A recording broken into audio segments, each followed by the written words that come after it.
O ki bu kön-u məkani yaradıb qüdrətdən, o ki bu bəhr-u bəri xəlq edib şövkətdən, iki aləmdə odur bəndələrə yavər o yar. Eşitdiyiniz və gördüyünüz daş yazı Nadir Şahı Afşara aiddir. Xurasanın Dərəcəz şəhrinin Kəlat qalasının giriş yerində türk dilində bir kətibə daş yazısı görülür. Bu türkcə daş yazısı Nadir kətibəsinə mərufdur. Qaya üstündə qazılmış türkcə şeiri 24 bəndən təşkil tapılmış və şeir Allahın hamdi və Nadir Şahın əzəməti haqdadır.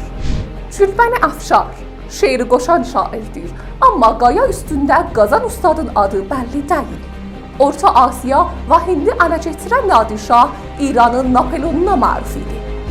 Nadir Şah Afşar türklərindən idi. Deməlidir Xurasanın Dərəcəz bölgəsi indi də tamamilə türk-neşin bir məntəqədir. Bizim səsə səs olun.